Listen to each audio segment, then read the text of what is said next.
coração vou cantar a sua bondade, o seu amor. A terra cantará, a terra cantará.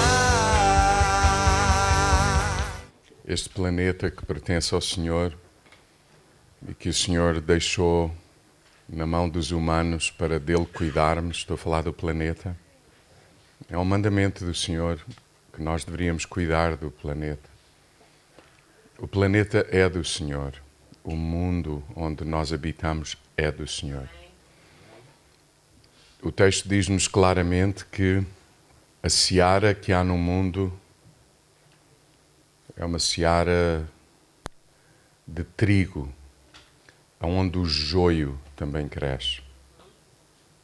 Mas a seara é de trigo. Algumas vezes a gente acha que a seara é de joio. Não. A seara é de trigo. Mas alguém tem semeado também joio. E o joio cresce com o trigo. E não se arranca o joio. Quem o arrancará é o Senhor. Nós não fomos chamados para arrancar, eliminar, matar o joio. Nós fomos chamados para crescer no meio do joio, como trigo. E trigo lembra-nos de pão. No texto bíblico, trigo lembra-nos de pão. E aprendemos com Jesus que quem tem o Espírito de Deus na sua vida, tal como Jesus tinha, o Espírito do Pai, o Espírito de Jesus, o Espírito, o entendimento, a forma de estar no mundo, é pão. Lembra-se o que Jesus disse? Façam isto em memória de mim. Jesus não está a ensinar-nos a comer. Façam isto como quem diga, comam. Não. Jesus está a dizer, façam isto em memória de mim, que é o quê? Não é comer, é repartir. É repartir a vida. O trigo é pão. E quem é pão dá a vida pelos outros, até pelos seus inimigos. Esta madrugada o mundo entrou em sobressalto. Eu não sei se vocês estão conscientes disso. Eu vou dizer-vos assim, a maioria das pessoas não está. Porque o índice de entretenimento é enorme. E o índice de egoísmo, egocentrismo, hedonismo é enorme. O mundo encontra-se à beira. Eu não quero pôr medo, não é isso, mas ter consciente. O mundo está muito perto de um conflito como nunca antes. E nós somos trigo. Nós somos trigo.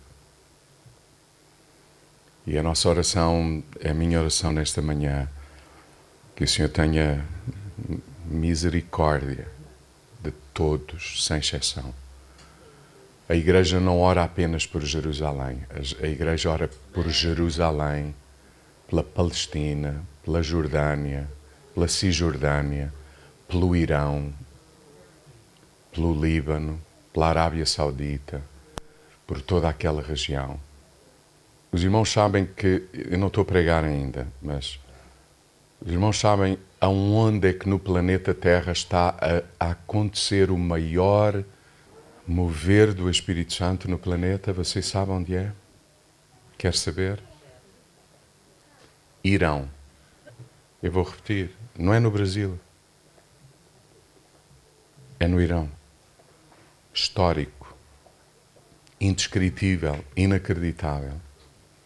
Estive recentemente numa conferência em Chipre e muitos relatórios de muita gente a terem visões de Jesus como o apóstolo Paulo teve. E aqueles amigos, aqueles irmãos, não têm dúvida de quem lhes apareceu, Jesus. E muitos a converterem-se, especialmente entre as universidades no Irão. Muitos jovens estão a reconhecer que Jesus é o Senhor e o Salvador e o Deus encarnado. Nós podemos estar mesmo a viver os últimos dias de uma história ou da história antes de Jesus regressar. E oremos pelo mundo e ponhamos os nossos olhos onde temos mesmo que os pôr. Nós estamos tão concentrados nos nossos sonhos, necessidades, desejos, que a gente ainda não entendeu que há uma história por cima de tudo isso que está a ocorrer e que nós fazemos parte dela porque somos filhos de Deus. E à semelhança de Jesus, é suposto que a gente dê a vida por outros. Jesus ensinou-nos a dar a vida. Aqueles que o seguem são como Ele. E isso é muito mais do que ir a cultos. Muitíssimo mais. Vamos orar. Pai, nesta manhã nós damos-te graças pela oportunidade que temos de termos tido revelação do Teu amor e de quem Tu és. Senhor, e nesta manhã com tudo o que há em nós, nós pedimos-te que realmente Tu tenhas misericórdia da humanidade, pela forma como nós lidamos uns com os outros, consideramos o outro, pensamos sobre o outro, pela forma como cada um está a dizer eu primeiro, em vez de aprender com Jesus que os outros primeiro. Senhor, o Teu reino não vai ter fim, mas o reino dos homens terá. E nós percebemos o que acontece quando os reinos dos homens acabam. E tudo acaba com muito sofrimento, com muita impetuosidade, com muita revolta, com muita calamidade. Senhor, tem misericórdia de todos nós, sem exceção. E oramos para que nos dês a graça e a certeza de entender, a certeza de entender que nós somos Teus filhos, o trigo plantado no meio do joio. E para fazermos a diferença, Senhor, dá-nos a graça de sermos realmente reflexo, luz para todos aqueles que estão à nossa volta. Em nome de Jesus nós oramos. Amém. Abra a sua Bíblia comigo no Evangelho de Mateus. Nesta manhã como é que eu vou dizer isto? Nesta manhã eu vou conversar com os homens na presença das mulheres. E a minha oração é que as mulheres que vão escutar o que nós vamos repartir, partilhar, que fiquem cheias de temor e de disposição e de graça de Deus, para serem parte, serem ajuda, serem contributo para que os seus maridos vivam mais de acordo com a sua palavra. Não de uma forma arrogante nem autoritária, como se de mães se tratassem a conversar com os seus maridos. Mas mulheres que, de acordo com o ensino da palavra, estão sujeitas a Deus. E, portanto, sujeitas a Deus significa sujeitas a Deus. E o exemplo é Cristo, não é? Nós, homens, temos uma responsabilidade maior ainda. A Bíblia leva a nossa responsabilidade muito mais longe. Às mulheres diz lá na carta aos Efésios, eu sei que isto é muito difícil dizer no século XXI, mulheres, estáis sujeitas aos vossos maridos. Mas a mesma palavra diz, homens, amem as vossas mulheres como o Senhor ama a Igreja. Não. Eu não acho que seja fácil estar sujeito a quem nos ama. Fácil, difícil. Certo? Portanto, nós homens temos um papel muito importante aí. E que o Senhor nos dê graça, porque humanamente falando, nós não somos capazes de viver nessa dimensão, nem uns nem outros. Primeiro, Paulo fala da sujeição mútua. Está a ver? Não é só as mulheres. Sujeitai-vos uns aos outros. Mas depois chega à dimensão da relação no casamento e diz, mulheres, sujeitai-vos ao vosso marido como ao Senhor. É muito interessante isso. Eu não vou ter tempo para falar disso. Fica isso aberto para as conversas de almoço, pelo menos com quem vai almoçar comigo. Porque essa é uma questão muito difícil hoje de falar, a sujeição das mulheres e o amor dos homens para com as suas esposas. Mas o texto traz isso em conjunto. A sujeição é mútua, mas na relação a ênfase está posta a que a mulher se sujeita ao marido e amai-vos uns aos outros. Mas a ênfase na relação matrimonial está: homens, amem as vossas mulheres como o Senhor ama a igreja. É uma coisa. E dá a sua vida por elas. É outra. Portanto, nunca falemos de sujeição sem amor e nunca falemos de amor sem sujeição, porque as duas coisas andam juntos. Sujeitos uns aos outros, amai-vos uns aos outros. E isso anda constantemente juntos. Então, aquilo que vou partilhar nesta manhã é uma conversa de homens. As mulheres podem sair se quiserem. Está a ver? Elas não vão sair, sabe? Porque elas estão a dizer assim: já agora, quer saber.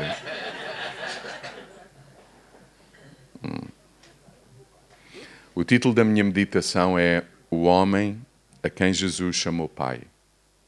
E vamos pensar sobre José. Sobre José. Venha lá comigo em Mateus, no capítulo 1, versículo 16 ao versículo 25. E diz assim: Jacó foi pai de José, esposo de Maria, da qual nasceu Jesus, chamado Messias. No conjunto são 14 gerações, de Abraão até Davi, outras 14 de Davi até ao exílio para a Babilônia, e mais 14 do exílio até ao Messias.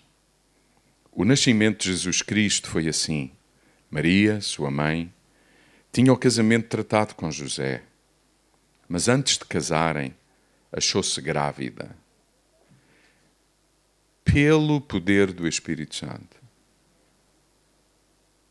José, o seu noivo, que era justo, era um homem que temia o Senhor, cria no Senhor, por isso era justo, não a queria acusar publicamente. Acusar de quê? Acusar de quê? Adultério. Você está a ver uma mulher a chegar ao pé do marido e dizer assim: estou grávida, amor. Ou namorado, e nunca houve relação íntima, nunca houve sexo entre eles. E a mulher dizer assim: estou grávida. E o homem diz: coisa boa, glória a Deus. E ainda por cima ela ter a lata de dizer: é do Espírito Santo. É que a gente lê fácil, mas não reflete fácil. Você já viu a crise em que José entrou? Sim ou não? José, o seu noivo, versículo 19, era justo. Não a queria acusar publicamente. Por isso pensou deixá-la sem dizer nada. O que é que você acha que ele pensou? Não a queria acusar e pensou deixá-la sem dizer nada. Sabe o que é que passou pela cabeça de José? Isto: eu vou desaparecer de forma a que toda a gente pense que fui eu. Isto fala muito do caráter de um homem também, ou não? Por isso pensou deixá-la sem dizer nada. Andava ele a pensar nisso, portanto, a pensar quando, como é que ia fazer, para onde é que ia ir. Quando lhe apareceu num sonho um anjo do Senhor que lhe disse: José, descendente de Davi, não tenhas medo de casar com Maria, pois o que nela se gerou foi pelo poder do Espírito Santo. O anjo está a confirmar o que Maria lhe disse. Ela dará à luz um filho. Veja, porque isto é muito bonito. Ela dará à luz o filho, mas és tu, José, que vais pôr-lhe o nome de Jesus. Portanto, não é Maria que lhe põe o nome, nem são os padrinhos, é ele. Há gente que nos está a acompanhar desde sexta. Ontem tivemos um tempo. Eu disse que é possível disponibilizar, não tem problema.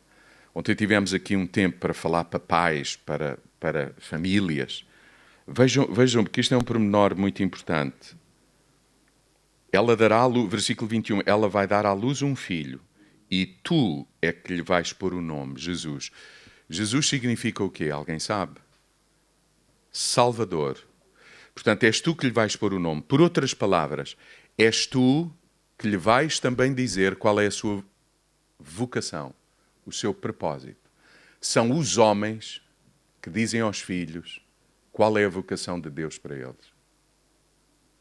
De forma que os filhos se sintam bem mais seguros do que aquilo que a maioria dos filhos é. Tudo isto aconteceu para se cumprir o que o Senhor tinha dito pelo profeta.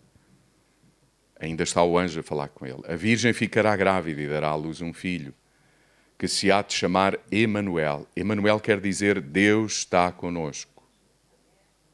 Quando José acordou, fez como o anjo do Senhor lhe tinha mandado.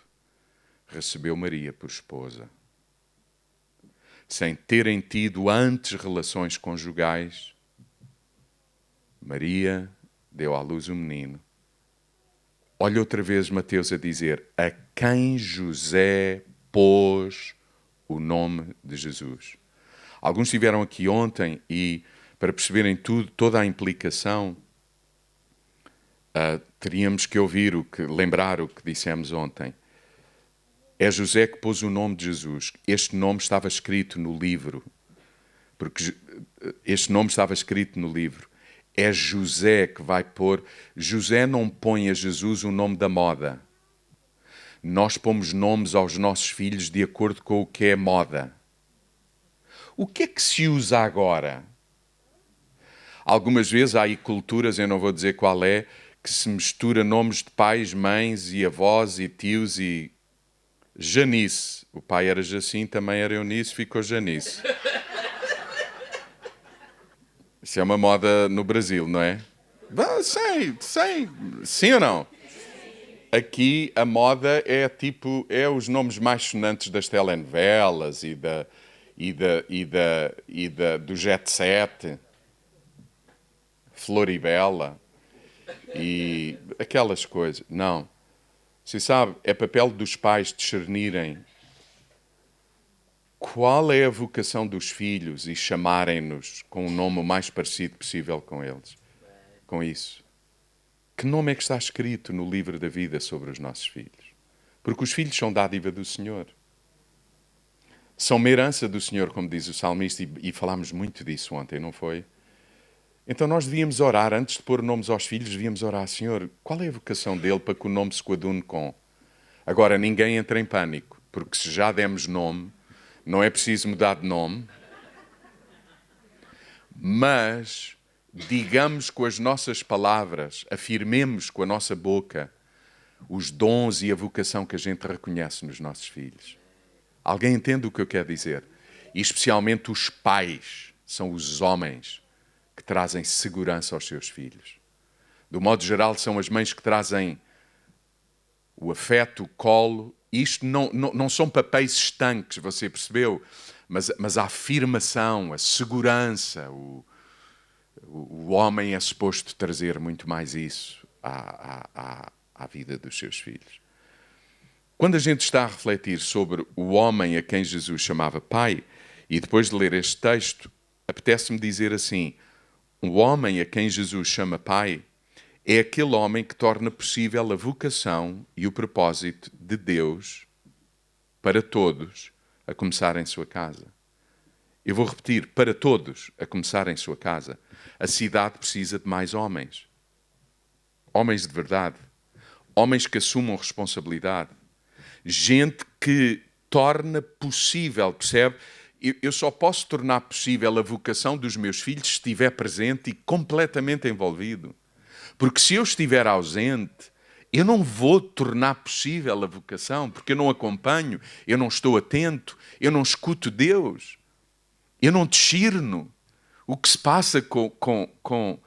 E não é só os meus filhos, é na cidade. Porquê é que o mundo está como está? Desculpem o que eu vou dizer, algumas das coisas que eu vou dizer se são ofensivas, mas eu assumo essa responsabilidade. Tenho que a assumir. Porque há poucos homens que tornam possível a vocação de um povo, a vocação das pessoas que vivem no seu prédio.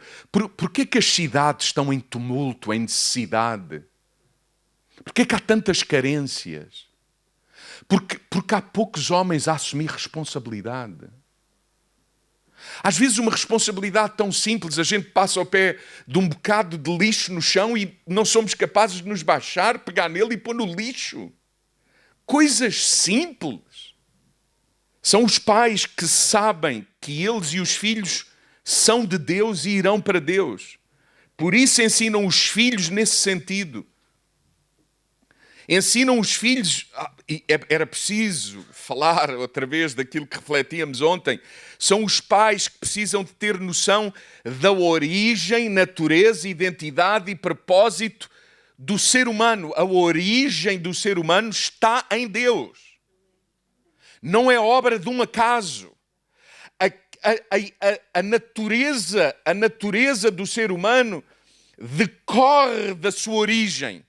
Deus fez os homens à sua imagem e semelhança.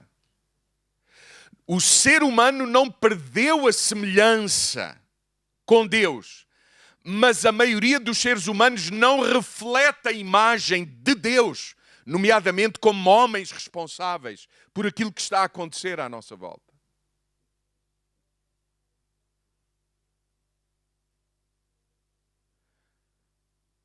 Sabe o que é uma pessoa responsável? É o que responde. Não, isto é preciso ficar claro. Eu é que sou o responsável. Pois é, mas nós associamos responsabilidade a quê? Posição. Mas é muito mais do que uma posição. E normalmente, quando a gente pensa em posição, pensa em que posição? Em que lugar? Lá em cima. Não. Se há uma posição para o que responde, é cá em baixo. Porque ele responde, ele é a resposta. Ele age em conformidade para suprir uma necessidade. Ele não foge. Ele não fica em silêncio. Ele não pensa em si. Quando lá em casa não há sapatos na família, ele é o último a comprar sapato. Oh, mas agora era uma oportunidade para vocês dizerem amém.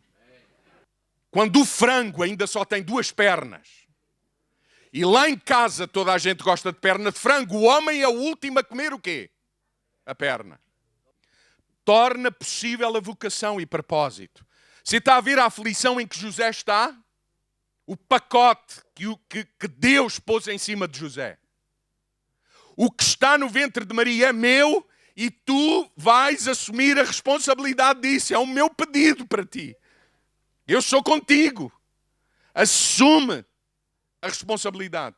E és tu que vais pôr a Jesus, ao menino que está a ser gerado pelo Espírito Santo no ventre de Maria. És tu, José, que lhe vais chamar aquilo que ele é. Sabe o que quer dizer, por outras palavras? És tu, José, que vais ter que discernir primeiro qual é a vocação dele e facilitar que isso aconteça. Glória a Deus. Quantas vezes nas relações lá em casa a mulher diz assim, está na hora de ir falar com o filho. Vai lá ter com ele ao quarto. Alguém sabe do que estou a falar ou não? Mamãs, e é isso, essa é a parte do vosso trabalho. É acordar-nos. Porque já lá no início, no relato do Éden, isso está a acontecer, parece. Eva não fez, mas devia ter feito. O que é que tu achas do que me estão a dizer? O homem a quem Jesus chamava pai era um homem que torna possível a vocação do seu filho. A Bíblia lembra que os filhos são herança do Senhor. Lembra-se o que falámos ontem? Deus, na sua infinita graça e com ela, deposita em pessoas como nós os filhos. Homens, digam assim, os meus filhos são dádiva do Senhor. E o Senhor depositou no meu colo os seus filhos. Posso fazer uma pergunta, papás? Quando é que o nosso papel de pai termina? Há diferentes formas e momentos de ser pai. Há momentos na nossa vida e na vida dos nossos filhos que nós não falamos de pai para filho. Nós falamos de pai para pai. Podemos ser um pai mais experiente, mas ainda temos que ser pai, isso mesmo, mais experiente para os nossos filhos e partilhar com eles aquilo que eles precisam. Os pais são os facilitadores de que a vontade de Deus se faça na vida dos filhos. e ensinam com as suas vidas como é ser guiado pelo Espírito Santo. Com quem é que os filhos vão aprender como é que um homem é guiado como é que os filhos e filhas vão aprender o que é ser guiado pelo Espírito Santo? É com quem? Alguns de vocês dizem assim, é com a mãe. Se você acha que é com a mãe, então pense nisto. A Abraão, Deus entregou e confiou a sua palavra ao prometer o seu filho. A Moisés, Deus confiou o povo a quem ele começou a revelar o seu filho. A Davi, Deus confiou o reino que daria ao povo de Israel.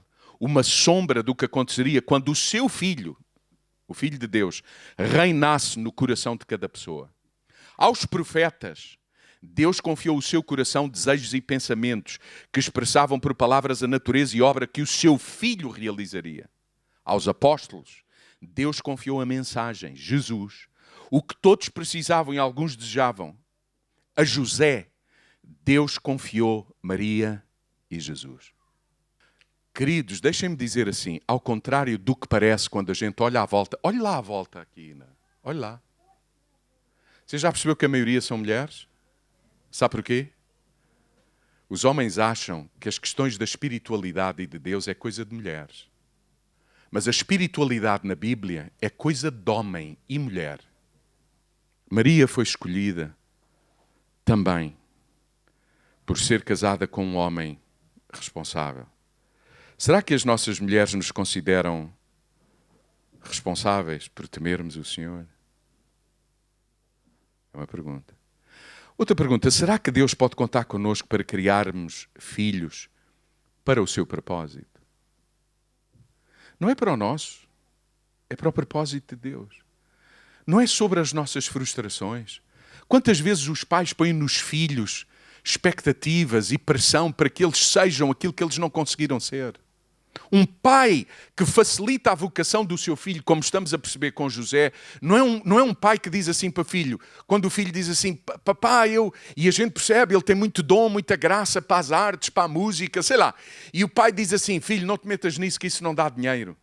Um pai está atento à vocação do seu filho, ao dom, à graça, às capacidades, à virtude que está nele, de Deus. É uma herança de Deus. E a gente tem que discernir, tem que perceber. E quando percebe, sublinha, afirma, confirma, encoraja.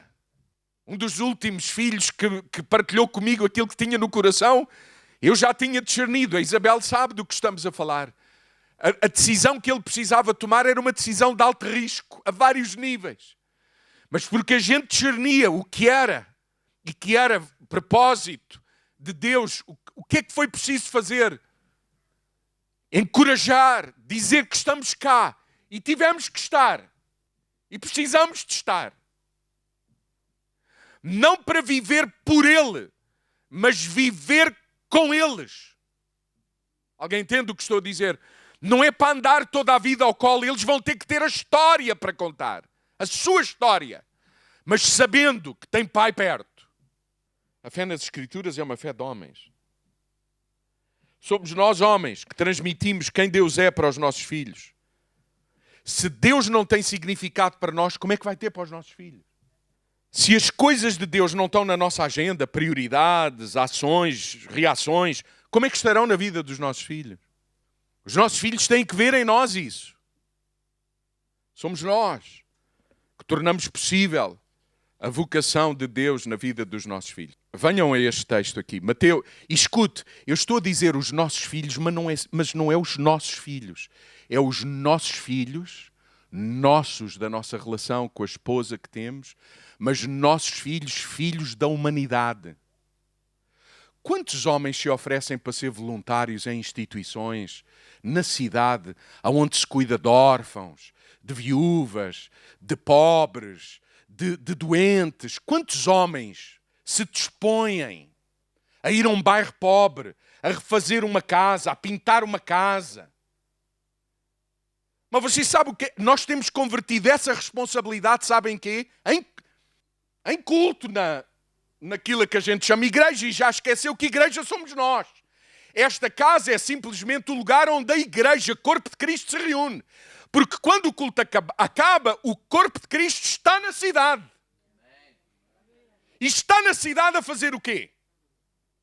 A fazer o que toda a gente faz e a assumir responsabilidade. Para tornar possível a vocação de Deus a todos. O propósito de Deus para todos. Homens, faz sentido o que estamos a falar ou não? Quando há uma dificuldade numa família, na igreja, quem são os primeiros a assumir responsabilidade? O que é preciso fazer? O que é preciso repartir? Que dom é que há em mim que virtude de Deus é que há em mim que eu possa repartir com o outro? O que é que Deus me tem dado que não é só para mim? Essa é a razão porque lá em Lisboa eu fiquei surpreendido.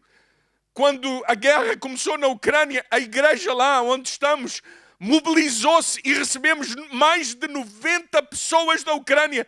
Sabe onde é que a gente recebeu as pessoas? Na casa de homens. Espantoso. Homens que falaram com a sua esposa e esposas com eles e disseram, houve assim, nós vamos viver para a casa dos pais, para ceder a casa a esta família em aflição. Perderam tudo. Homens mobilizaram-se e disseram assim, ok, uns acolheram, mas como é que eles vão comer? Nós não vamos deixar sobrecarregadas as famílias que os acolheram. Nós vamos levar todas as semanas comida a essa casa. Queridos, escutem isto. O mundo está como está porque não há gente responsável. E depois a gente confia nas instituições e diz assim, há instituições que façam eles o que têm a fazer. E esquecemos-nos que as instituições são feitas de pessoas que têm o coração nisso.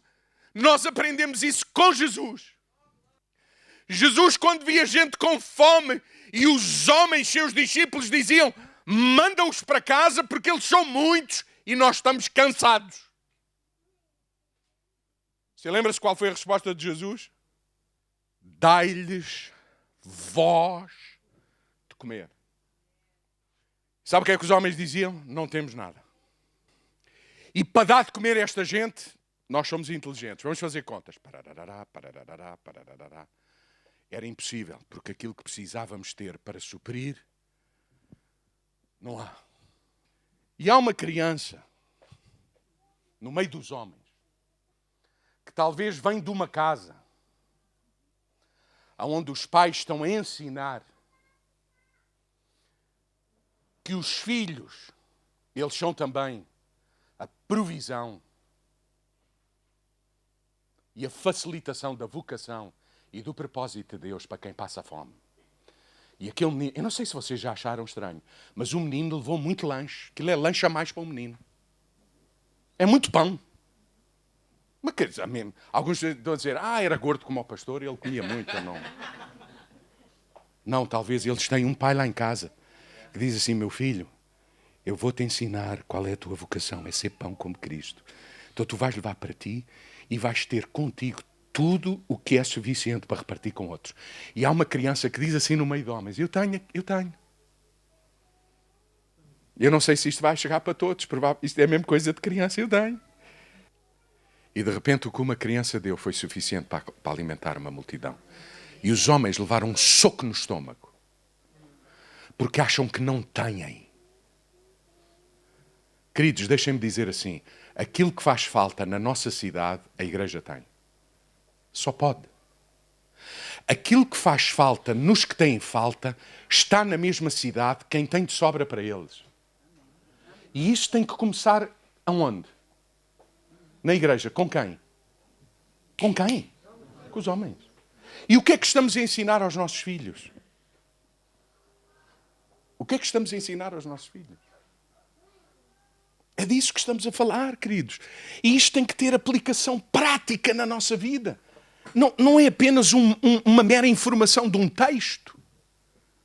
É o que é que está por trás disto, da palavra. Abra comigo agora em Mateus capítulo 2. Mateus 2, ainda sobre José. Mateus 2.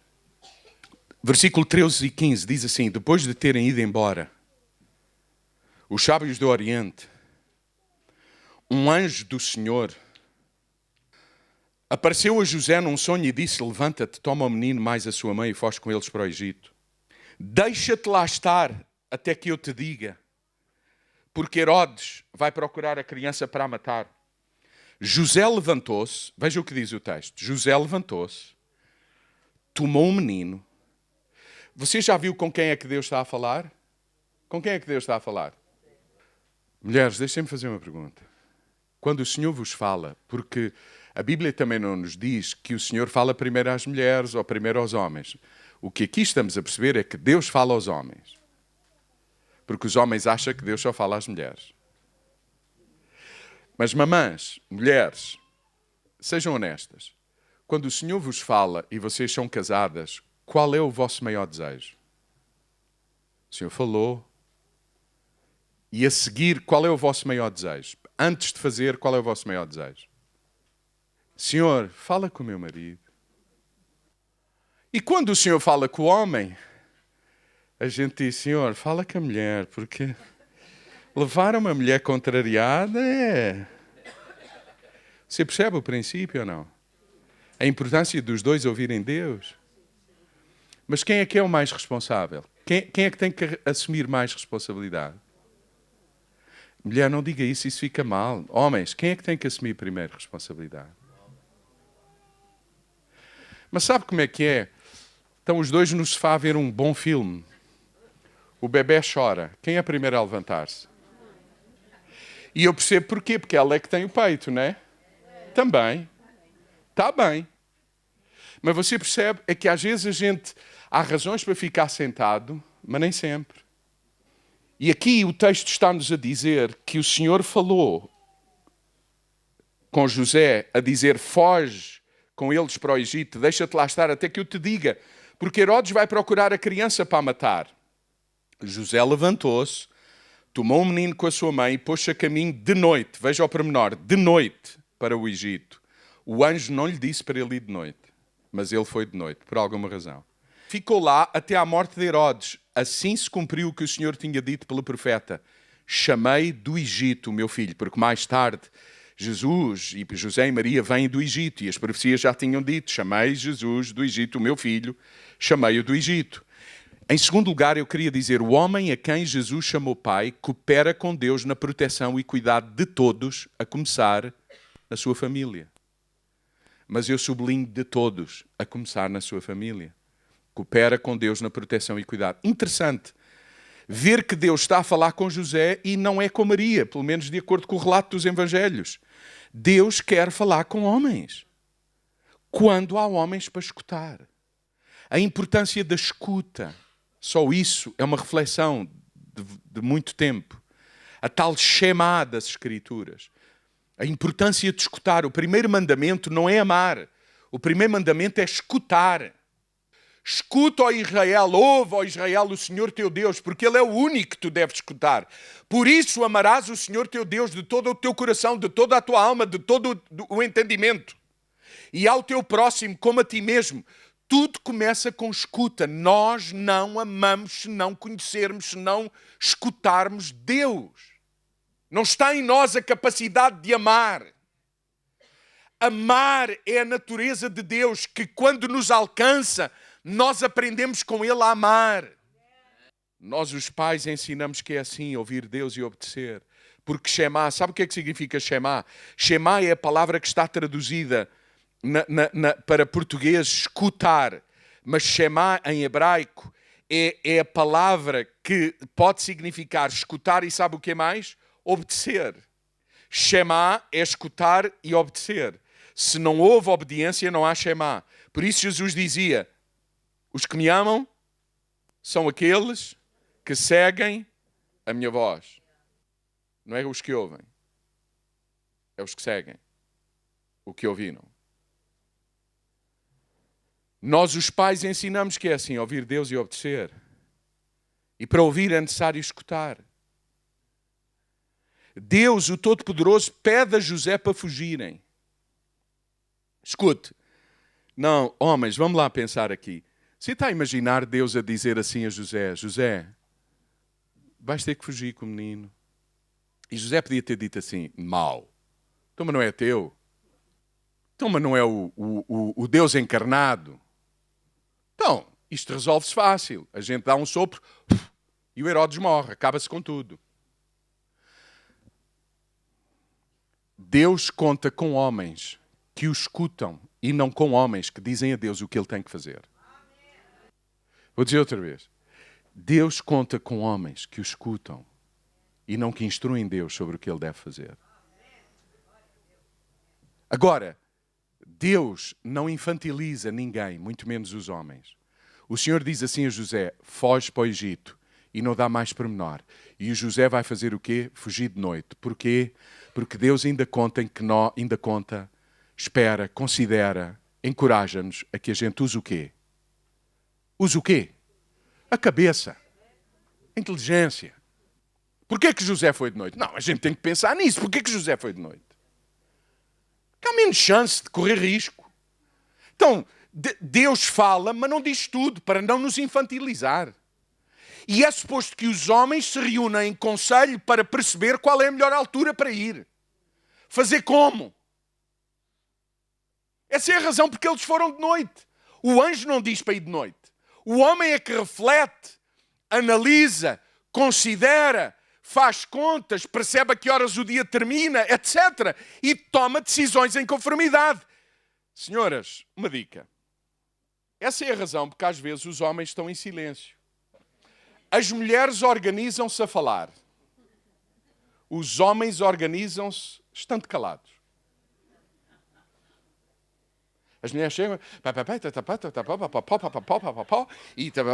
e você sabe, vamos fazer uma mudança daqui por 4 meses. E ela já está a falar, e a mudança, e quando formos, e vamos ter que comprar caixas, e isto e aquilo. E o homem diz assim, o homem, na cabeça do homem é assim, meu Deus, tanto tempo que ainda falta para a mudança e já...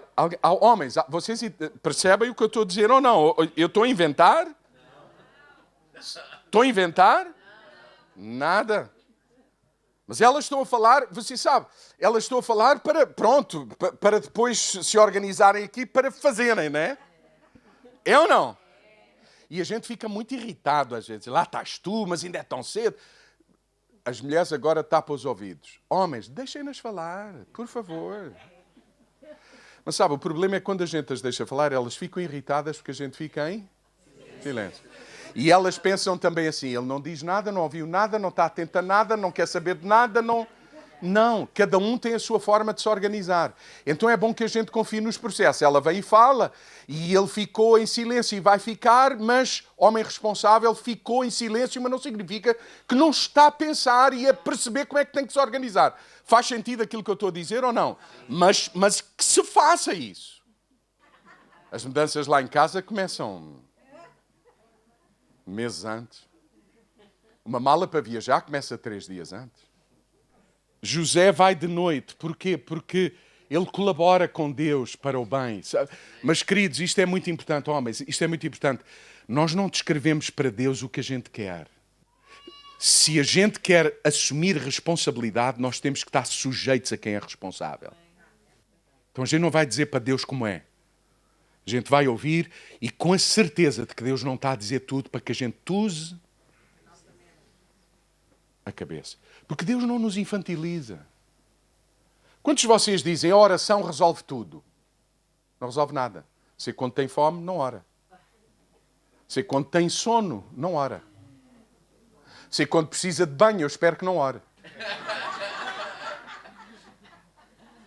Agora, se tomar banho a orar, se fizer tudo no espírito de comunhão, oração, está tudo bem.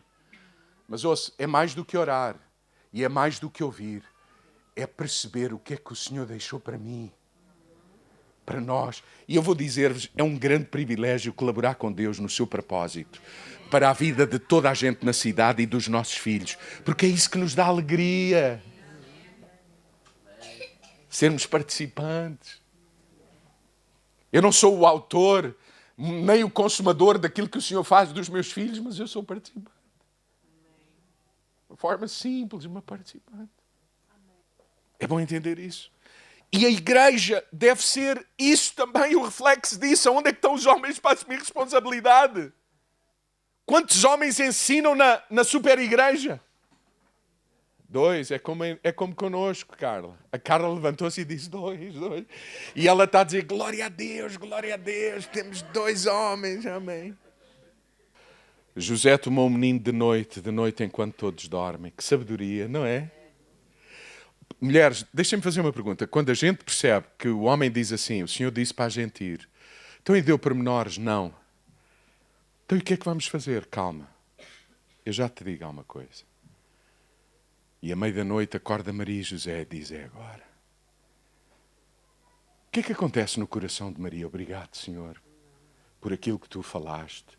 E obrigado pelo meu marido que usa sabedoria para se conduzir de acordo com a tua chamada. Isso traz o quê a todos? Segurança. De que é que a nossa cidade precisa? Já agora aproveito. Senhoras, meninas que ainda não têm homem, percebam o que é um homem para fazerem uma boa opção. Pais, ensinem com a vossa vida que tipo de homens as nossas meninas devem procurar. Desculpem eu estar a... Mas é assim. Venham para outro texto. Mateus, capítulo 2, versículo 19 a 21. Depois da morte de Herodes, Mateus 2, versículo 19 a 21. Depois da morte de Herodes, um anjo do Senhor apareceu em sonhos a José no Egito. Portanto, Herodes já morreu, eles estão no Egito, certo? Certo? Há quem diga que Jesus possa lá ter estado até 5, 6 ou mais anos, 4, 6, 7. Depois da morte de Herodes, um anjo do Senhor apareceu em sonhos a José no Egito. Então eles já estão no Egito e o Senhor volta a aparecer a José. E disse-lhe, levanta-te, toma o menino e sua mãe e volta para a terra de Israel, porque já morreram aqueles que procuraram tirar a vida ao menino. José levantou-se, tomou o menino com a sua mãe e voltou para a terra de Israel. Irmãos, deixem-me dizer assim, não é estranho o Deus Todo-Poderoso não ter acabado com Herodes? Vamos ser... Tanto que a gente às vezes pergunta, onde é que está Deus? Quantos aqui gostam que Deus seja misericordioso convosco? Então e que tal Deus ser misericordioso até com Herodes? Quantos aqui reconhecem que se não fossem a misericórdia de Deus não estávamos aqui hoje? E Deus tem uma medida para nós e uma medida para outros. Lembra-se o que o texto diz? O sol nasce. A graça é extensível a todos. Por isso os homens não dizem para Deus o que Deus tem que fazer.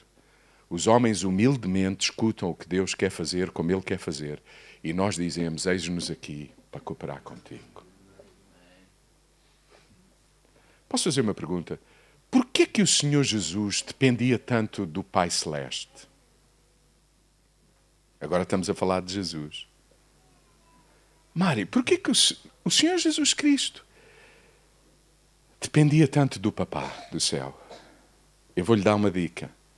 Há várias razões, mas uma delas é porque ele viu José a depender do Pai do céu. Nós temos muito pouca revelação do Jesus humano. Quando a Bíblia diz que Jesus dizia, eu só digo e faço o que vejo o meu Pai fazer, de que Pai ele está a falar? Dos dois. Ou você imagina Jesus muito dependente do Pai do Eterno e rebelde com o José? Não, seja honesto. Não é possível. Então José dizia, eu só faço o que vejo o meu pai fazer. José não, Jesus. Eu só faço o que vejo o meu pai fazer e só digo o que escuto o meu pai dizer. Ele está a falar dos dois. Quem é que ensinou Jesus a escrever e a ler? Foi José. Quem é que ensinou ao menino Jesus a noção do eterno? Coisa boa. Não é maravilhoso isso? É que alguns de nós não temos revelação do Jesus homem, por exemplo, do Jesus que teve que aprender a andar. Alguns de nós só temos revelação de Jesus já grande, crescido. Não, foi criança. Do Jesus que precisava de fazer xixi lá no... Alguns de vocês ficam chocados comigo só de pensar porque Jesus fazia xixi. Claro. Que privilégio Maria e José tiveram, não foi? Foi ou não? Que privilégio nós temos de cuidar dos nossos filhos. Que privilégio nós temos de cuidar da cidade. Queridos, eu não sei o que é que Deus quer fazer convosco, mas eu estou convicto de que não é preciso uma igreja de milhares para transformar uma cidade. Só é preciso um grupo de homens que ora, que ouve Deus e que se responsabiliza pela cidade, pelas instituições da cidade. Em particular por aqueles que não têm voz. José vai sair do Egito, uma vez mais. E veja o que diz: José levantou-se, tomou o menino com a sua mãe e voltou para a terra de Israel. José não pede a Deus para acabar com Herodes, ou pelo menos não há registro disso. Deus é que está à espera que Herodes se converta ou que morra. Talvez para lhe dar a oportunidade que só Deus sabe dar. Nós não sabemos dar oportunidade uns aos outros. Se Deus consultasse a igreja primitiva sobre Saulo de Tarso, ele morreria de ataque cardíaco. Eles não o queriam ao pé deles, porque foi muito difícil confiar que Deus tinha feito em Saulo de Tarso o que Saulo tinha experimentado a caminho de Damasco. Alguém sabe do que eu estou a falar? Apesar de Deus ter todo o poder, ele age assim com a humanidade. José é o exemplo de uma pessoa pacificada e tranquila. Espera em Deus para a proteção do filho e pelas ordens para avançar. Não vai na sua força. Ele não vai quando quer, não vai quando está farto, não vai quando não compreende. Ele vai quando Deus diz, vai. Por isso estamos a dizer que ele vive diariamente com serenidade e confiança em Deus, que é a sua maior força e paz. Venha comigo a Mateus no capítulo 2, versículo 22 ao 23. O terceiro ponto foi o que eu acabei de dizer, é vive diariamente com serenidade e confiança em Deus. A sua maior força é estar apaziguado, é ouvir Deus. Mateus 2, 22, 23 diz assim: mas quando soube que Arquelau, isto agora está a falar ainda de José, é a continuidade do texto onde estávamos há pouco, mas quando soube que Arquelau reinava na Judeia em lugar de seu pai, Herodes teve medo. Diga lá, Herodes teve medo. Os homens têm medo. Simplesmente porque são humanos. É normal. José teve medo. Eu disse Herodes. Não é, o Herodes também, se pensasse, teria medo. Mas como não refletia, achava que ele era o maior. Não, nada. Mas José sim, ele tinha medo. Desculpem, teve medo de ir para lá. Tendo recebido novas instruções de Deus, você está a ver, o que é que se faz com medo? Recebe-se novas instruções de Deus. Num sonho partiu para a região da Galileia e ali fixou residência numa terra chamada Nazaré. Tome nota estas notas. Foi para a Galileia e na Galileia escolhe Nazaré. Em primeiro lugar, quem é que dirigiu José à Galileia e a Nazaré? Foi um anjo? Não, foi uma vez mais o quê? A reflexão de José. Ali fixou residência, diz o versículo 23, numa terra chamada Nazaré. Foi assim que se cumpriu aquilo que foi dito pelos profetas. Ele há de chamar-se Nazareno. Você está a ver a profecia a cumprir-se na vida de Israel quando os homens escutam Deus? Não é sobre inventar o que é que Deus vai fazer, é sobre escutar o que Deus já está a fazer. Agora estamos a ver que José é responsável e cuidadoso. José faz perguntas. O anjo diz-lhe uma vez mais, vai outra vez para Israel. Mas ele faz perguntas. Ele diz, quem é que está a reinar lá? Fica descansado, Herodes já morreu.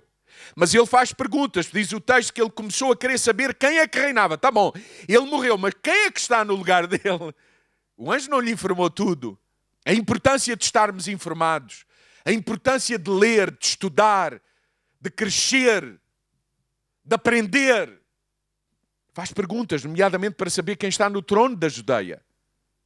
Percebe que parte do processo é Deus a falar consigo e ele a falar com outros. Diga lá, Deus a falar comigo e eu a falar com outros. Daí a importância de reuniões de homens. Partilharmos a vida, os dilemas da vida. Os homens a conversar. A partilhar sentimentos. Eu estou com medo. O que é que vocês acham que é o melhor fazer? Ajudem-me. Daí a importância de termos gerações juntas. Não deixemos os adolescentes sozinhos, os meninos sozinhos. Tragamo-los. para o nosso meio, para o nosso convívio, para aprenderem connosco. José tem sentimentos, nomeadamente medo, e lida com eles. Há homens que não expressam os sentimentos, não são capazes de expressar. José, pelos vistos, é capaz de expressar. Você sabe, se a gente não expressa, não lida. Se a gente não assume, não identifica, não resolve. Uma coisa é viver ao sabor dos sentimentos, outra coisa é viver a anulá-los. Quem vive ao sabor dos sentimentos vai tropeçar. Quem vive a anulá-los vai estourar. Vai arrebentar. Chega um dia, pum, já não dá mais. Havia tanto para dizer sobre isso. A importância da vulnerabilidade, um homem dizer, eu estou com receio, eu tenho esta luta, eu tenho esta dificuldade. A vulnerabilidade. O próprio Jesus a dizer entre homens para os seus discípulos, fiquem comigo, esta hora é dura demais para mim. Eles ouviam Jesus orar a dizer, Pai, se for possível. Sabe o que é que eles se puseram a fazer, os discípulos? Dormir. E o Senhor vai lá, desperta e diz, vocês ainda dormem. Vivemos dias em que a paternidade está em grande crise. Não se sabe amar, conversar, assumir responsabilidade, servir. José aqui no texto está a assumir a responsabilidade de cuidar. Você já viu a sabedoria de José? Ele vai para a Judeia e leva o menino para onde? Para Nazaré. Você lembra-se qual era a causa da perseguição a Jesus e a todos os meninos que nasceram por aquela altura? É porque havia uma profecia, e Herodes sabia, de que o rei dos judeus tinha nascido. Ora, de Nazaré não vem nada bom. Muito menos um rei. Que sabedoria! José diz assim, já sei para onde é que a gente vai, porque ali está escrito também que de Nazaré não virá nada bem, então... Lembram-se que chegaram a dizer isso até a Jesus. Ele era Jesus de Nazaré. Mas de Nazaré não vem nada bom. É tão bonito isso. Os tesouros de Deus estão em lugares, estão em pessoas de quem a gente não espera nada. Então não menosprezemos ninguém. Usemos a sabedoria que o Senhor nos dá. José era um homem assim, era um homem que é responsável e cuidadoso. E por fim, termino aqui. Lucas, versículo 2. Versículo 40 ao 42 e depois o 47. Já agora eu apetece-me dizer isso. Diga lá comigo. Responsável e cuidadoso. Eu vou dizer uma coisa que precisa de ser dito com calma e carecia de uma reflexão bem mais prolongada, mas a gente não tem tempo, como vocês devem calcular. Diga lá, responsável e cuidadoso. Sabe porquê é que no Antigo Testamento há dízimo entre as tribos do povo de Israel? Porquê que Deus... Oh, Mária, sério, a gente tem que assumir de uma vez por todas isso rápido, eu acho. Porquê que está estabelecido no Antigo Testamento a instituição de cada tribo dá 10% para que a tribo de Levi pudesse ter a provisão? Pronto. Mas porquê que o Senhor tem a necessidade de instituir uma lei do dízimo? Alguém quer considerar isso? Diga lá, responsável e cuidadoso. Eu já estou a dizer tudo. Porquê que Deus teve que instituir o dízimo no Antigo Testamento? Porque não havia. Pronto. Porque as tribos olhavam e diziam, não é problema meu. Então, o dízimo não é uma imposição. Nem é uma coisa que, se a gente não dá, vai ter muitos problemas na vida. E alguns dão por medo. Não. O dízimo, mais do que ser essas coisas que se diz para aí, por todo o lado, é pedagógico. Para nos ensinar a quê? A ser responsável e quê? E cuidadoso. Então, quem é responsável e cuidadoso, o dízimo já foi. Porque dá mais do que isso. Até é capaz de dar tudo. Porque Porquê que a gente só funciona na obrigação e não entende a pedagogia?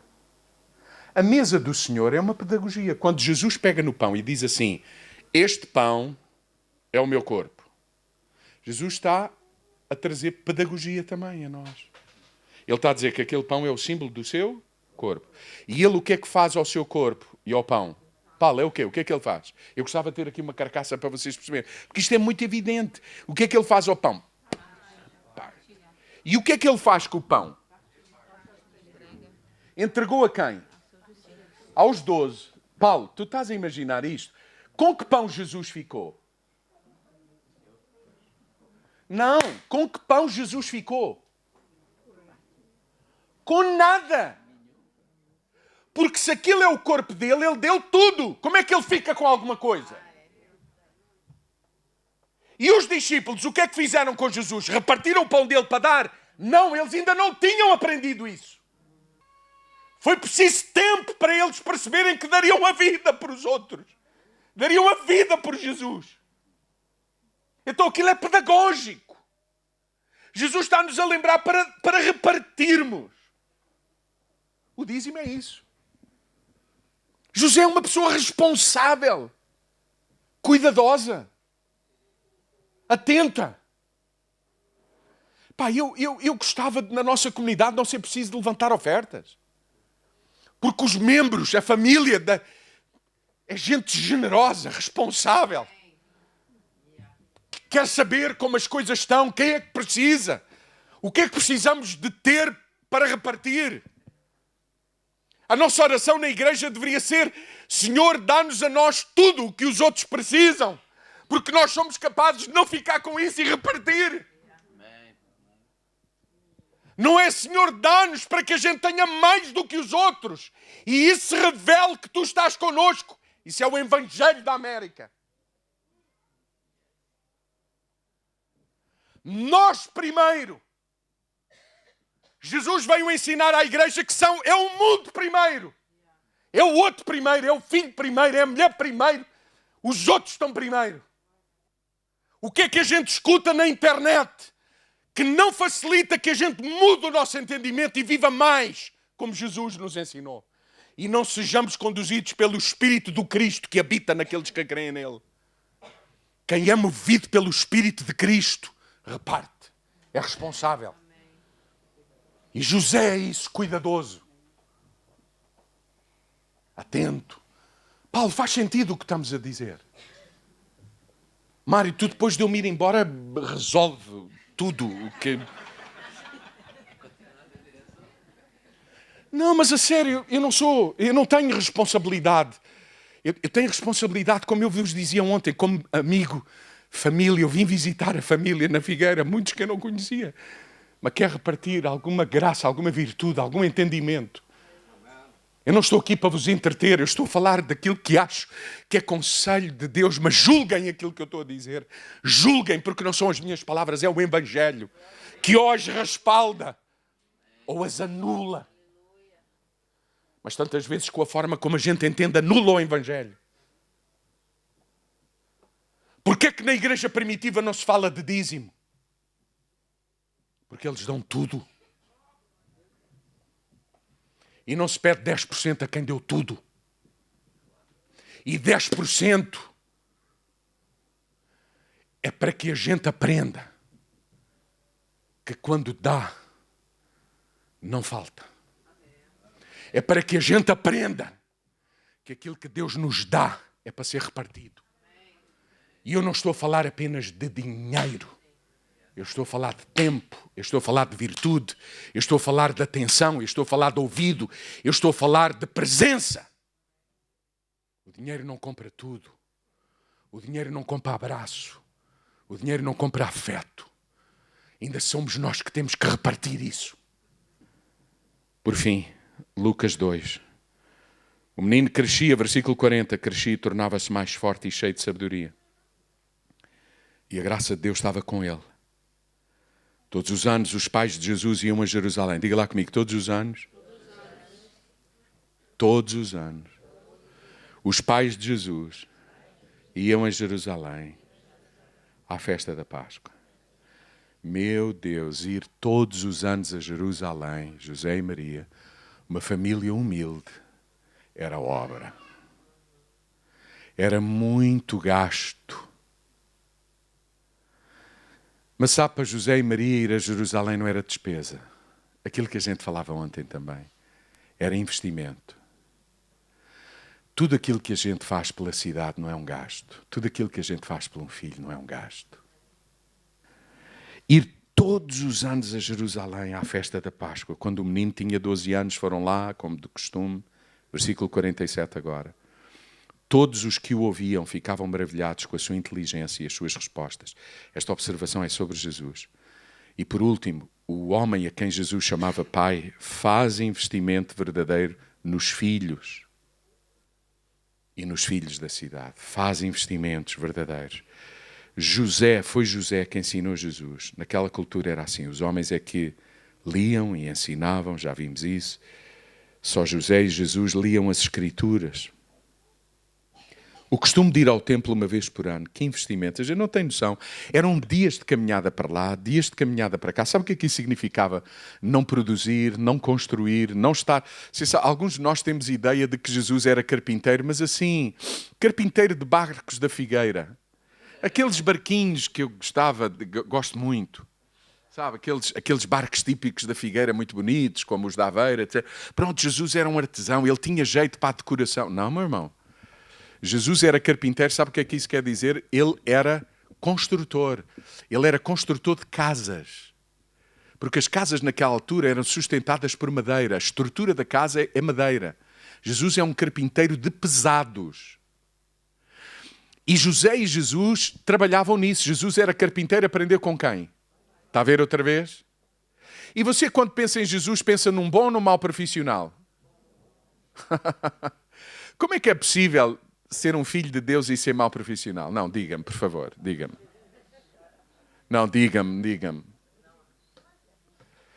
Mas que há, não há? Eu vou. E não foi. E não só não foi, como não disse nada. Eu já comprei, mas não comprou. Aliás, até já gastou o dinheiro que deram para comprar. Bom, isso é tudo uma... Será que a cidade, quando ouve, olha, esse é um carpinteiro, mas é um cristão. Epá, é desses que eu quero. Ou a cidade diz... Queridos, vamos ser responsáveis. Vamos ser mais responsáveis. O pai de Jesus faz investimento. José, a quem Jesus chamou pai, faz investimento verdadeiro nos filhos. Ir ao templo uma vez por ano é um investimento enorme. Dias, viagem, sacrifícios, comida. Sacrifício, caminhada, eram dias. Dias de Nazaré até Jerusalém, em procissão, em família. Era um investimento. E eu gosto tanto de pensar nisso. O José, a quem Jesus chamava pai, era um homem que entendia a importância do investimento. Quando a igreja primitiva é ensinada a cuidar dos órfãos e das viúvas, é porque havia falta de gente que investia neles.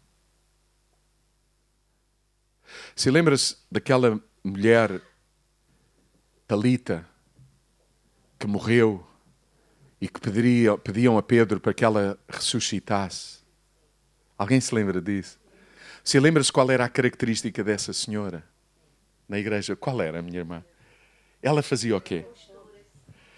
Não, mas não era só costura, porque ela poderia ser uma costureira. Sabe o que é que a sensação que eu tenho pela descrição e pelas palavras lá no original? Que ela era uma costureira de alta costura que fazia vestimentas para gente só importante na cidade, mas ela, sabe como é que ela vestia os órfãos e as viúvas? Vestia-os como os outros.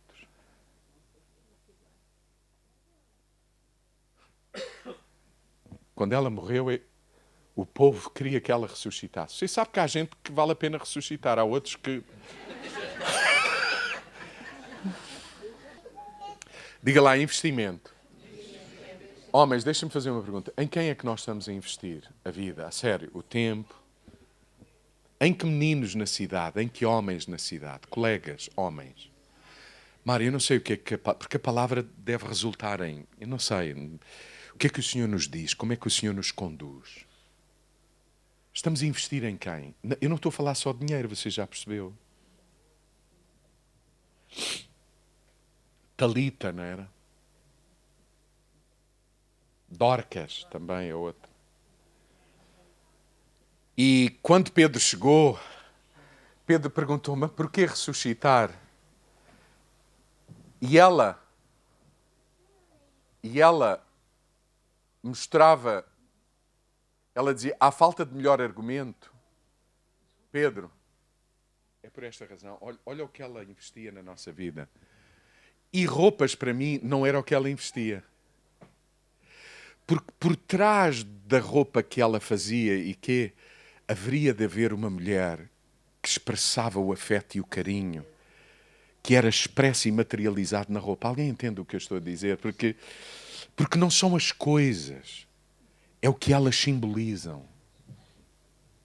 Faz sentido? Então o homem a quem Jesus chamava pai era um homem que investia sério, pesado, ensinava a ler, a escrever, porque isso era a tarefa dos homens. Nós hoje damos a responsabilidade para os outros fazerem. A igreja educa os nossos filhos, a escola educa os nossos filhos, a mãe... Não. Investimento. Pegar nos filhos, fazer uma viagem sozinho com eles. Um de cada vez, se há mais do que um. Alguém a sério, não estou a brincar. Viajar para estar com eles se eles já estão fora. E isso implica o quê? Gastar dinheiro. Eu cada vez que vou à casa dos meus filhos, é mais de metade do meu salário numa semana. Às vezes. Não, a Isabel torceu o nariz, mas já foi mais até. Eles estão a fazer obras lá em casa e eu vou às compras com eles. Adivinho quem é que paga até os materiais das obras. Eu vou para lá, vou trabalhar, vou o quê? Vou estar, vou... Adivinho, quem é que compra a comida quando vai à casa dos filhos? Não, a sério, quem é que compra? Quem é que lava a roupa e arruma a casa e quê? É a mãe, Quem é que vai para a cozinha cozinhar para os filhos estar? Somos nós. Investimento. E a cidade aguarda a manifestação dos homens, dos filhos de Deus. Você entende o que estou a dizer?